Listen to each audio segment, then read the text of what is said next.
성경 이야기의 전체적인 흐름을 우리가 신학적으로 표현할 때에 여러 가지 주제로 요약을 할 수가 있습니다. 이를테면 하나님의 언약 또는 하나님과 만남, 그리고 예배 또는 하나님의 경륜 또는 뜻 또는 하나님의 나라, 이런 주제들이 많이 있습니다. 특히 하나님의 나라 또는 천국이라고 하는 이런 주제가 예수님께서 지상사역을 통해서 가르치신 교훈의 중심 주제로 부각되어 있다는 것을 우리가 기억합니다. 왜냐하면 예수님이 이 땅에 오셔서 회개하라 천국이 가까웠느니라, 또 천국에 대한 많은 비유를 말씀하셨죠. 예수님의 사역은 천국에 대한, 하나님 나라에 대한 메시지로 가득 차 있습니다. 그래서 우리는 오늘 이 본문을 하나님 나라의 관점으로 본문을 해석하고 보려고 합니다. 여러분, 오늘 이 본문이 매우 흥미로운 본문입니다. 여러분이 예수님 믿기 전에 동화책에서 많이 읽던 금도끼가 내 도끼냐 은도끼가 내 도끼냐 하는 그런 내용과 비슷한 내용입니다. 오늘은 이 본문에 대한 서론만 이야기할 것입니다. 다음 주에 이 본문의 해석에 대한 진수가 다음 주에 나올 것입니다. 그래서 오늘은 시간 관계상 서론 부분만 오늘 말씀드리고 다음 주에 이 본문에 대한 깊은 의미를 우리가 적용하고자 합니다. 먼저 오늘 본문의 문맥을 한번 살펴보겠습니다. 열왕기 하는 총 25장으로 구성되어져 있습니다. 열왕기 하 25장으로 구성된 이 본문은, 이 책은 분열왕국의 후기 역사에 관한 내용입니다. 열왕기하 1장부터 17장까지는 분열 후기의 후기 역사 가운데 북쪽 이스라엘의 역사에 대해서 기록을 해놓았습니다. 그리고 열왕기하 18장에서 25장까지는 남쪽 유다 왕국의 역사를 기록해 놓았습니다. 각각의 역사에, 두 왕국의 역사의 마지막은 모두가 죄로 인해서 하나님 앞에 심판으로 멸망을 받는다라고 그렇게 말씀을 하고 있습니다. 북이스라엘은 여러분 잘 아시듯이 722년에 아수르에 의해서 멸망이 되었죠. 이어서 남쪽 유다는 주전 586년에 바벨론에 의해서 멸망되었다는 것을 알고 있었죠. 특히 북쪽 이스라엘이 쇠퇴해 가는 과정에서 엘리야 선지자와 그를 통해서 부름을 받은 엘리사 선지자의 등장과 활동이 북이스라엘의 말기에 두드러지게 나타납니다. 엘리야 선지자는 회오리 바람으로 사역을 마치고 하늘로 승천했죠.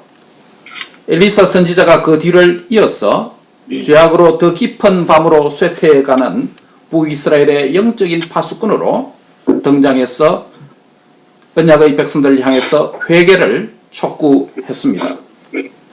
엘리사 선지자가 활동하는 때에 북이스라엘의 역사는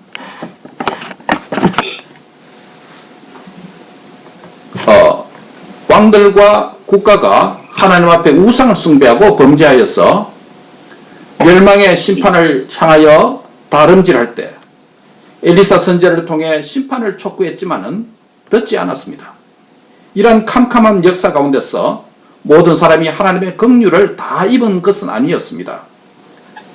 특별히 이스라엘 내에서, 그리고 이스라엘 나라 바깥에서 이방인 일부만 기적을 통해서 하나님의 구원의 능력과 치료와 생명을 얻게 되는 복을 받게 되었습니다. 하나님의 구원과 생명과 위로의 사역은 캄캄한 죄악의 영적인 깊은 밤중에도 중단되지 않고 계속되었습니다. 하나님께서 신실하게 일하시기 때문입니다. 오늘 본문에 기록된 이러한 사실은 오늘 우리에게 어떤 의미가 있을까요? 우리는 이 본문을 중심으로 2시간에 걸쳐서 다음 주와 오늘 걸쳐서 말씀을 전하는데, 오늘 이 말씀을 하나님 나라의 백성의 참여권을 힘껏 누리자라는 요지의 말씀으로 증가하고자 합니다. 같이 한번 하겠습니다. 하나님 나라의 백성의 참여권을 힘껏 누리자. 예, let's enjoy the right of participating in the kingdom of God. 하나님의 백성의 참여권을 우리가 누려야 된다는 것입니다. 엘리사와 특별히 예수님 사이에 사역이 비슷합니다. 또 엘리사의 이 인물과 예수님의 인격과 또 비슷합니다. 그리고 엘리사가 섬겼던 공동체와 예수님이 섬겼던 제자 공동체와 역시 비슷한 점이 많습니다. 엘리사 직전에 누가 있었죠? 엘리야. 예. 엘리사 직전에 엘리야 선지자가 있었듯이 예수님 직전에 누가 있었죠? 아담. 세례 요한. 예수님 직전에 세례 요한이 와서 예수님의 길을 예비했죠. 이와 같이 비슷합니다. 그러면 엘리야에게는 엘리사가 준비의 개념이 있었고 예수님에게 준비의 개념은 누굽니까? 세례 요한입니다. 그래서 구약성경 마지막 선지자 누구요? 말라기 4장 5절에 보면 이렇게 말씀합니다. 여호와의 크고 두려운 날이 이르기 전에 내가 선지자 엘리야를 너에게 보내리니 라고 말씀합니다. 여러분, 엘리야는 이미 말라기가 예언하던 시점에는 이미 성전하고 땅이 없습니다. 그런데 여호와의 크고 두려운 날이 이르기 전에 하나님께서 선지자 엘리야를 이스라엘 백성들에게 보내시겠다라고 약속을 했습니다. 이때 선지자 엘리야는 누구를 가리킵니까? 예, 바로 세례 요한을 가리킵니다. 크고 두려운 날이라는 것은 예수님을 통해서 구원의 날, 심판의 날이 올 것을 말합니다. 메시아가 오는 것을 말합니다. 예수님이 오시기 전에 크고 두려운 날이 이르기 전에 여호와의 날이 도래하기 전에 바로 선지자 누가 온다고요? 세례 요한. 예, 세례 요한. 선지자 엘리야를 보내겠다라고 말라기가 예언한 것은 바로 세례 요한을 가리키는 것입니다. 그 엘리야가 바로 예수님의 길을 예비하는 세례 요한을 가렸던 것입니다. 그러므로 엘리야와 예수님 사이에는 이런 유사성, 연속성이 있다는 것이에요. 예수님은 이런 의미에서 새로운 엘리야입니다. Jesus is a new Elisha. 또 둘째 엘리야입니다. Jesus is the second Elisha. 예수님은 마지막 엘리야입니다. The last Elisha입니다. 예수님은 엘리사의 사역을 완성하신 참 선지자라는 말입니다. Jesus is the true prophet. 그런 말이지. 엘리사는 예수님의 모형입니다. 프로토타입이에요. 그러므로 예수님은 구약의 선지자 엘리사의 사역을 종결하시고 완성하신 궁극적인 선지자로 오셨다는 것입니다. 할렐루야. 아멘. 네. 선지자를 통해서 말씀하시던 하나님이 이 모든 날을 마지막에게 누구로 말씀하셨다? 그의 아들로 우리에게 말씀하신 것입니다. 그러므로 오늘 예수님은 누굴까요? 첫 번째로 예수님은 나의 구원을 위한 기적의 종결자입니다. 같이 한번 하겠습니다. 예수님은 나의 구원을 위한 기적의 종결자입니다. 예, 무슨 말인지 한번 들어보세요. 하나님의 나라를 확장하기 위해서 오신 예수님은 요한복음에서 예수님이 행하신 기적들을 기록해 놓고 있습니다. 요한복음에 기적들이 많이 있는데 몇 가지 기록을 해 놓았을까요? 7가지. 그렇죠. 요한복음에 7가지 기적이 기록되어져 있습니다. 예수님의 7가지 표적, 사인이 있습니다. 어떤 것이 있습니까? 가장 첫 번째 기적은 요한복음 2장에 나오는 갈릴리 가나 혼인잔치에서 물을 포도주로 바꾸신 기적이 있죠. 이것은 물이 포도주로 바뀌기 때문에 물질이 변합니다. 두 번째 기적은 가버나움에 있는 왕의 신하의 아들을 고치셨습니다. 왕의 신하의 아들을 치유하신 사건이죠. 세 번째는 예루살렘에서 38년 된 병자를 고치신 사건입니다. 이것은 아주 오래 묵은 질병을 치유하신 사건이죠. 네 번째 기적은 오병이어로 5,000명을 먹이신 사건입니다. 이것은 물질의 양적인 변화의 기적이죠. 다섯 번째 예수님께서 요한복음에 행하신 기적은 예수님은 물 위로 걸으시는 기적을 보였습니다. 도화 사건입니다. 여섯 번째는 날 때부터 소경된 사람을 고치신 사건입니다. 오래된 묵은 질병의 두 번째 치유 사건입니다. 첫 번째는 아까 무엇입니까? 38년 된 병자를 고친다고 했죠. 지금은 날 때부터 소경된 자. 마지막 일곱 번째 기적이 있습니다. 무슨 기적이죠? 가장 중요한 거죠. 생명과 관련된. 나사로. 그렇죠. 죽은 나사로를 다시 살리신 기적입니다. 즉 부활 사건입니다. 생명의 기적입니다. 이 일곱 가지 요한복음에 기록된 예수님의 기적 사건은 엘리사가 행한 엘리사의 8가지 기적과 너무 비슷합니다. 어떤 기적이 있었습니까? 엘리사는 여리고의 물을 썬물을 단물로 바꾼 기적을 행했죠. 물질의 질적인 변화의 사건입니다. 엘리사는 수넴 여인에게 아들을 낳게 한 기적을 행했습니다. 생명을 출산케 하는 기적입니다. 엘리사는 선지자 생도 아내에게 빈 그릇을 빌려오게 해서 기름을 붓게 한 사건이 있습니다. 물질의 양적인 기적이 변화의 사건이죠. 엘리사는 보리떡 20개와 약간의 채소로 100명을 먹이고도 남는 물질의 양적인 변화의 기적을 일으켰습니다. 엘리사는 독이든 국을 해독한 기적을 통해서 먹게 했습니다. 이것은 물질의 질적인 기적의 두 번째 사건입니다. 엘리사는 예수님처럼 요단에 물을 가르고 걷는 사건이 있습니다. 도화 사건의 기적이 있습니다. 엘리사는 나만 장군의 문둥병을 고칩니다. 역시 왕의 신하 치유의 사건입니다. 예수님과 너무 비슷하죠? 왕의 신하의 아들을 치유한 사건과 왕의 신하, 아람 왕의 그 신하인 장군인 나만을 치유한 거죠. 마지막 엘리사는 수넴 여인의 죽은 아들을 다시 살리는 기적을 행했습니다. 부활 사건입니다. 죽은 나사로를 살리신 예수님과 비슷합니다. 이와 같이 요한복음의 7가지 예수님의 기적과 엘리사가 행한 8가지 기적은 너무나도 비슷합니다. 이런 점에서 엘리사는 예수님의 예표고 엘리사 공동체는 예수님을 머리로 하는 교회 공동체의 예표가 됩니다. 예수님은 구약에서 여호와께서 행하신 모든 기적들과 능력의 종결자로 오셨습니다. 전능하신 하나님은 예수님을 통해서 각종 기적과 이사를 행하셨습니다. 그런데 이런 기적이 나타내는 유일한 한 가지가 있습니다. 기적은 그 기적 자체가 목적이 아니었습니다. 무엇 때문이죠? 생명을 살린. 예, 조금 가까이 왔습니다. 들어보세요. 구약 성경과 신약 성경에 기록된 모든 기적은, 하나님이 하신 기적은 말씀과 하나님을 믿게 하는 목적 수단이 됩니다. 7가지 기적을 기록한 요한복음의 기록 목적이 요한복음 20장 31절에 기록되어 있습니다. 요한복음 20장 31절 적어놓고 나중에 보시기 바랍니다.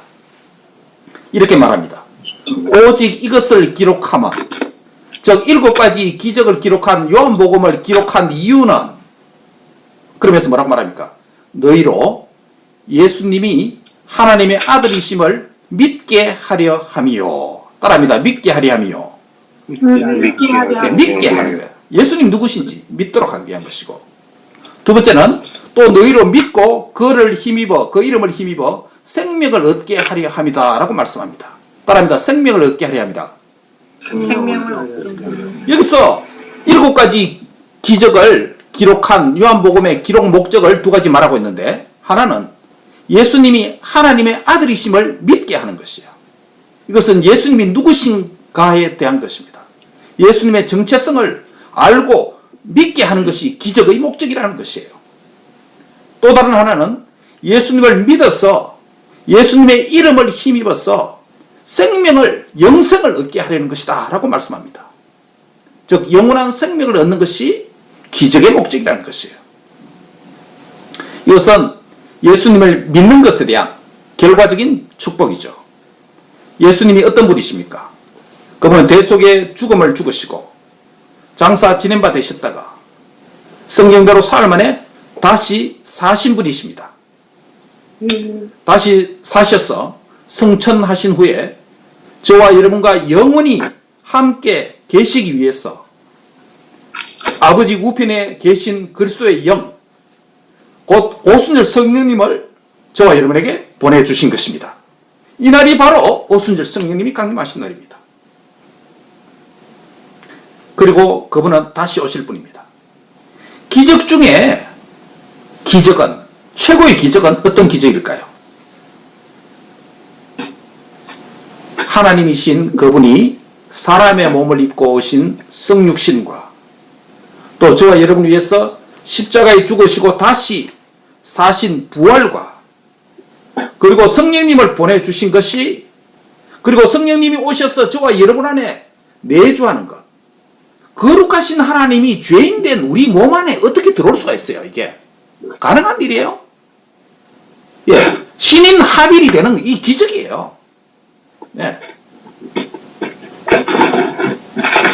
길 중에 기적이 하나님이 우리 안에 거하시는 거예요. 이 기적을 행하신 예수님을 굳게 믿고 예수님의 생명으로 충만케 되는 은혜가 있기를 바랍니다. 기적은 바로 예수님을 믿고 생명을 얻도록 하는 것이에요. 그러므로 기적 중에 기적이 행하신 그분의 성육신과 십자가의 죽음과 부활과 성천과 성령 강림을 통해서, 이 기적을 통해서 저와 여러분에게 보여주신 것은 저와 여러분이 예수님이 누구신지 믿고 생명을 얻도록 하는 것인 줄 믿습니다. 두 번째로 예수님이 누구십니까? 예수님은 나를 하나님의 사람으로 만드신 재창조주이십니다. 따라합니다. 예수님은 나를 하나님의 사람으로 만드신 재창조자입니다. 오늘 보면 6절에 보면 엘리사를 뭐라고 부르고 있습니까? 하나님의 사람이라고 부르고 있습니다. The man of God. 하나님의 사람은 하나님께서 하나님 자신과 동일시하는 사람입니다. 여기서 하나님의 사람이라고 할 때, 하나님의 사람이라고 할 때 이 뭐뭐서의 사람, 뭐뭐서의라고 하는 이 소유격, possessive 또는 genitive, 이 소유격의 의미도 있지만은 나의 할 때 의라고 하는 것은 소유격 조사죠. 한국말로는 소유격의 의미도 있지만은 하나님과 사람, 동격의 의미도 있습니다. A positive meaning도 있습니다. 즉 하나님의 사람이라는 것은 하나님 곧 이꼴 사람이라는 의미도 됩니다. 사람 곧 하나님입니다. 하나님이시며 동시에 사람이라는 의미입니다. 하나님의 사람이라고 불려지는 사람은 그가 사람이지만은 하나님의 기능을 하는 자입니다. 하나님의 능력을 대행하는 자입니다. 하나님의 일을 대행하는 자입니다. 그렇다면 최초의 하나님의 사람은 누굴까요? 최초의 하나님의 사람 누구예요? 아담.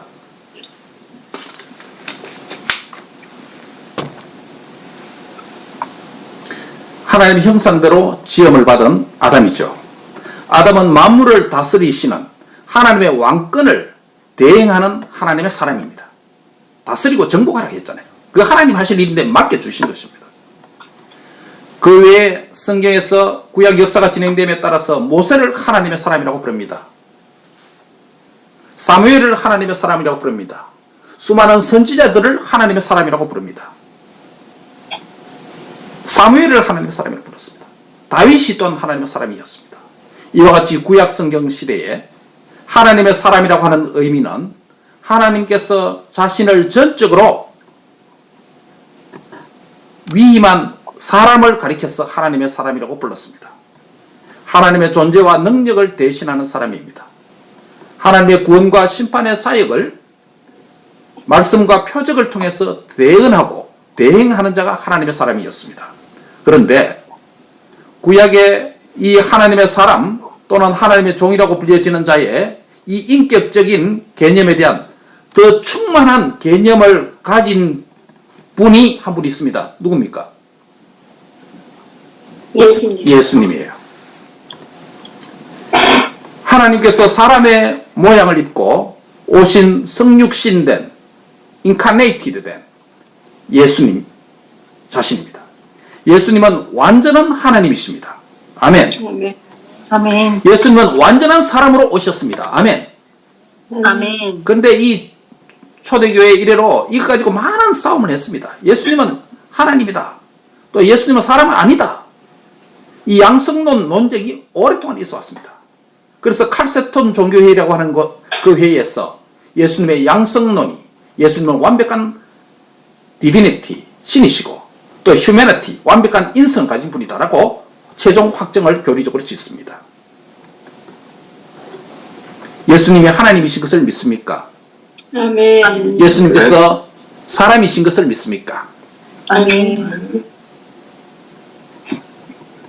예수님이 사람으로 오신 것을 믿지 않는 자마다 악한 영에 속했다. 거짓 선지자입니다. 하나님과 사람으로 오신 예수님은 하나님의 사람의 종결자가 되시는 것입니다. 아멘. 이런 점에서 엘리사는 예수님의 예표이고 엘리사 공동체는 예수님을 머리로 하는 교회 공동체의 대표가 됩니다. 여기서 우리가 한 가지 적용을 합니다. 저와 여러분도 마지막 아담으로 오시고 하나님의 완벽한 형상이신 그리스도 안에서 하나님의 사람이 된 줄 믿습니다. 아멘. 따라합니다. 나는 하나님의 사람입니다. 하나님의 사람입니다. 옆 사람이 하나 옵시다. 당신은 하나님의 사람입니다. 당신은 하나님의 사람입니다. 예. 하나님의 사람은 하나님의 소유입니다. 아멘. 하나님의 사람은 하나님께 속한 자입니다. 세상에 속한 자가 아닙니다. 하나님의 사람은 하나님을 위해서 사는 사람입니다. 목적이 분명합니다.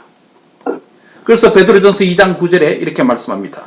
너희는 택하신 족속이요 왕같은 제사장들이요 거룩한 나라요 그의 소유된 백성이니 이는 너희를 어두운 데서 불러내어 그의 기이한 빛에 들어가게 하신 자의 아름다운 덕을 선전하게 하려 하십니다. 선포하게 하려 하십니다. 라고 말씀합니다.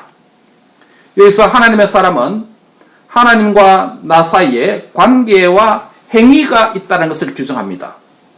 하나님의 사람은 하나님과의 관계의 개념이 있고 그 다음에 내가 하나님의 사람은 행할 행위가 있다는 것입니다. 무엇입니까?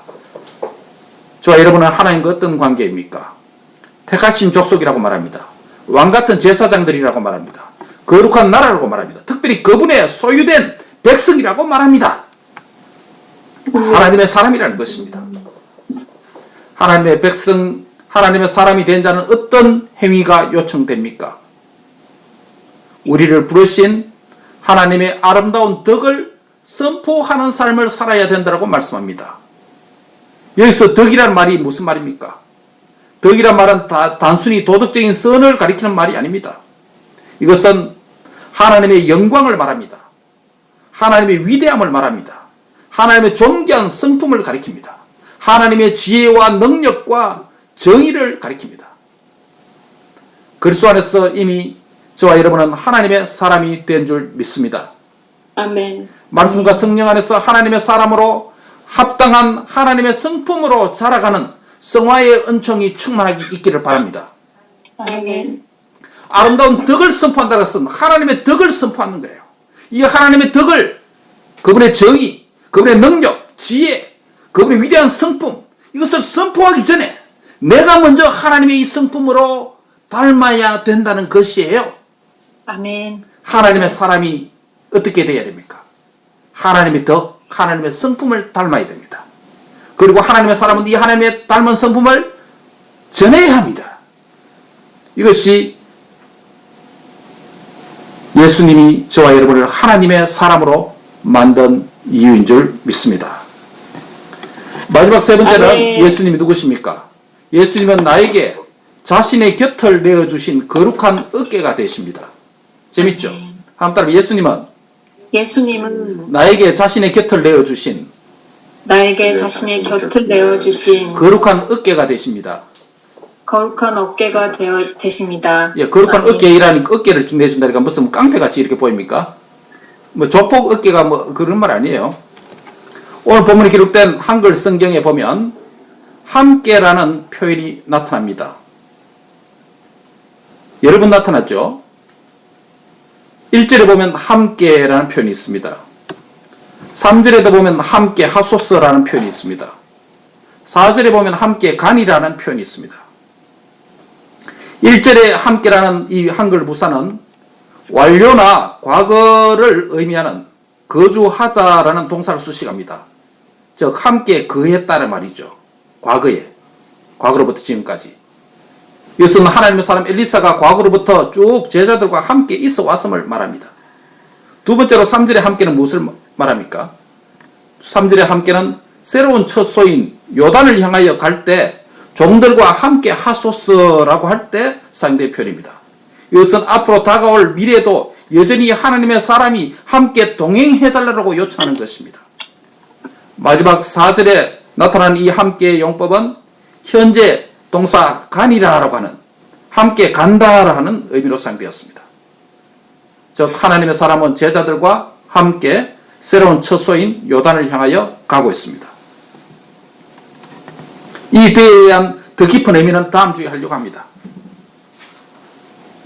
더불어 보아야 할 것은 우리라는 말이 또 많이 사용됩니다. 1절에 보면 2번 우리라는 말이 사용됩니다. 2절에는 3회, 총 5회 우리라는 말이 사용됩니다. 특별히 우리라는 말과 함께란 말이 같이 절묘하게 어우러져 사용되고 있습니다. 즉 하나의 공동체라는 것을 보여줍니다. 우리가 당신과 함께 거하는 이곳이 우리에게는 좁으니 우리가 요단으로 가서 우리가 취하여 우리가 거주할 처소를 세웁시다. 당신도 종들과 함께 하소서. 드디어 그들과 함께 가니라. 함께 우리란 말이 너무 많이 사용됩니다. 여기서 우리란 말이 함께란 말이 지지하는 대상은 물론 하나님의 사람 엘리사와 제자 공동체를 가리킵니다. 여기서 선지자의 제자들이죠. 선지자 엘리사와 그 제자들의 관계를 아버지와 아들의 관계로 친밀하게 표현되어 있습니다.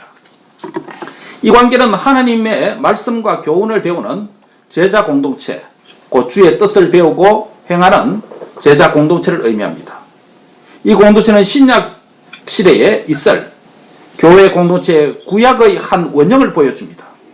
엘리사와 제자로 구성된 이 공동체가 약 700년 뒤에 있게 될 예수님과 부름받은 12제자들로 구성된 신약교회의 원형이 되는 이 교회 공동체를 미리 내다봅니다. 지난 새벽 시간에도 말씀드렸던 것처럼 마가복음 3장 14절에 의하면 이에 12를 세우셨으니 제자들을 부르고 세운 목적이 있습니다. 이유가 뭐라고 했습니까?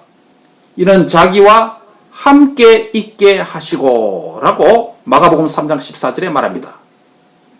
메타 지저스, 메타 아우투, 예수님과 함께 하기 위한 것입니다.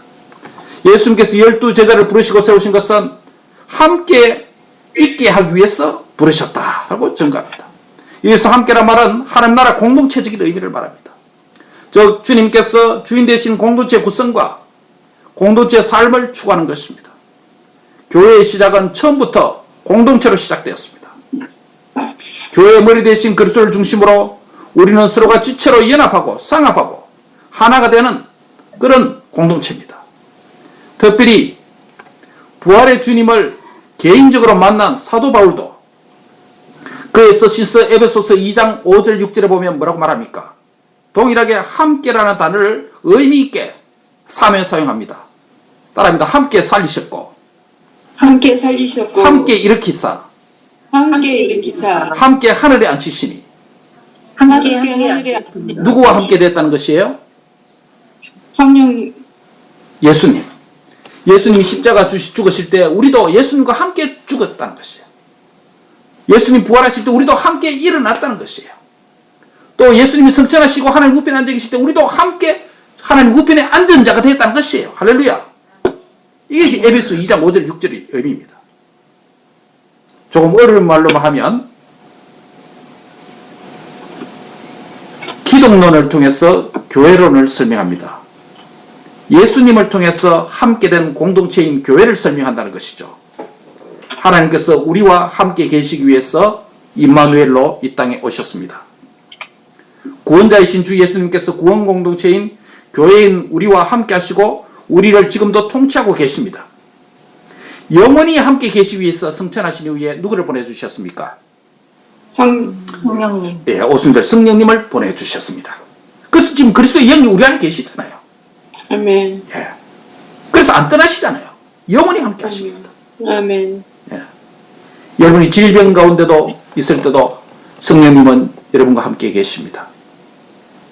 고난 가운데서도 그리스도께서는 그의 영으로 함께 하십니다. 외로울 때도 함께 하십니다.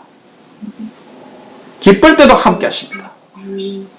어떤 상황에서도 내가 혼자 있든지 누구와 함께 있든지 성령님은 내 안에 계시기 때문에 나를 떠나지 않습니다.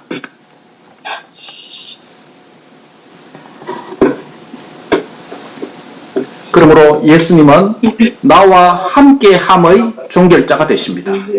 따라합니다. 예수님은 나와 함께함의 종결자입니다. 나와 함께함의 종결자입니다. 예, 예수님은 이런 의미에서 나의 가장 큰 어깨가 되십니다.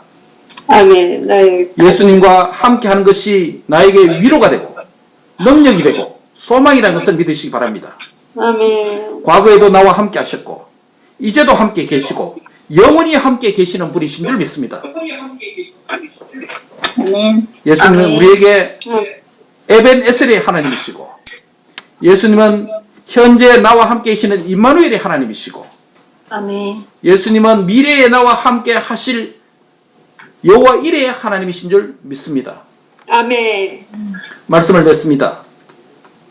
예수님은 저와 여러분을 하나님의 사람으로 하나님 백성으로 만드신 재창조주가 되십니다. 예수님의 기적과 복음을 믿고 구원받은 자에 대한 적용이죠. 하나님의 사람으로 어떻게 살아야 합니까? 하나님의 형상의 성품을 더욱더 닮아가는데 힘을 쓰는 성화의 진보가 있기를 바랍니다. 아멘. 그리고 하나님의 탁월한 성품을 내가 누릴 뿐만 아니라 또 다른 사람에게 전하고 나누어주고 선포하는 정인으로 사시기 바랍니다. 아멘. 아멘. 정인 크니까 왜 대답이 없습니까? 전도하기 싫어요? 아멘. 아멘. 전도하기 싫어요? 그래, 아멘인가? 전도하고 싶어요? 아멘. 아멘. 네. 아멘. 마지막 적용으로 예수님은 나에게 자신의 곁을 내어주신 거룩한 어깨가 되십니다. 위로자가 되신다는 말씀이에요. 함께함에 대한 적용입니다. 이것은 예수님은 함께함의 종결자입니다. 사람이 아무리 함께한다 하더라도 영원히 함께할 수 없습니다. 우리 가족들도 부모님이 우리를 얼마나 사랑하세요. 그런데 부모님이 우리와 영원히 함께할 수 있습니까? 없습니까? 우리 권사님 어머니 돌아가신 거 아닙니까? 그렇죠? 안 계시잖아요. 우리 부모님이 영원히 우리와 함께 못합니다. 그러면 우리가 살아가는 참 눈에 익어도 안 아플 지금은 말아들으면 좀 이렇게 화도 나고 하지만은 그 자녀들 아들 딸들과 우리가 영원히 함께 할 수 있습니까? 없습니까? 없습니다. 눈에 안 보이면 무슨 일을 하고 있는지 우리는 모릅니다. 근데 예수님은 당신의 영이신 성령님을 보내주셔서 24시간 7 days 언제든지 저와 여러분과 함께 하는 하나님이신 줄 믿습니다. 아멘. 그렇기 때문에 이 하나님은 우리에게 위로자가 되시고 우리에게 능력이 되시고 우리에게 소망이 됩니다. 그러므로 예수님은 함께함의 종결자가 되십니다. 우리 예수님은 모든 상황에서 당신의 어깨를 우리에게 내어주시는, 당신의 곁을 우리에게 주시는, 당신의 곁에 우리를 있도록 하시는 참된 임마누엘의 위로자인 것을 믿습니다. 그 하나님께 모든 것을 맡기고 그 하나님을 의지하고 그 하나님과 동행하는 신실한 주의 백성들이 되시기를 바랍니다. 아멘. 우리 자신이 주님의 어깨에 기대어서 위로를 받을 뿐만 아니라 우리와 비슷한 시련과 고난과 어려움을 당하는 이웃들이 있다면 우리들도 그들과 함께하는, 우리들도 그들에게 우리의 작은 어깨를 내어주었어, 우리의 작은 곁을 내주었어 우리를 통해서 하나님의 사랑을 느끼고 배우고 돌아올 수 있는 그런 참된 위로자와 함께함의 삶이 저와 여러분 삶 속에 풍성하게 되기를 주의 이름으로 축복합니다. 아멘. 오늘은 성령 강림 주일입니다. 성령님이 강림하셨다는 것은 영원히 우리와 함께 하시기 위한 것입니다. 보혜사라는 뜻이 또 다른 보혜사 성령님, 보혜사는 것이 위로자라는 뜻이죠. 권위한다, 위로자라는 뜻입니다. 파라클레이토스. 성령님으로 오신 예수님은 저와 여러분에게 함께함의 하나님이고 곁에 계신 위로자의 하나님이신 줄 믿습니다. 아멘. 이 성령님으로 충만하여서 능력을 얻고 권능을 얻어서 함께함과 또 위로자가 되시는 이 예수님을 우리가 누리고 또 다른 사람에게 나누어주는 복된 정인으로 살아가는 그런 은혜가 함께 하시길 주의 이름으로 축복합니다. 아멘. 아멘. 네, 기도하겠습니다. 우리 하나님의 은혜와 사랑을 감사합니다. 오늘 성령 강림 주일을 맞이해서 특별히 엘리야 이 기사를 통해서 또 상고할 수 있는 은혜를 주심을 감사합니다. 특별히 함께함, 또 영원히 함께 계시기 위해서 오순절 성령님을 우리 예수님께서 보내주심을 감사합니다. 주여, 어떠한 상황 속에서도 하나님이 과거에도 함께 하셨고 현재도 함께 계시며 영원히 함께 하실 줄 믿습니다. 아멘.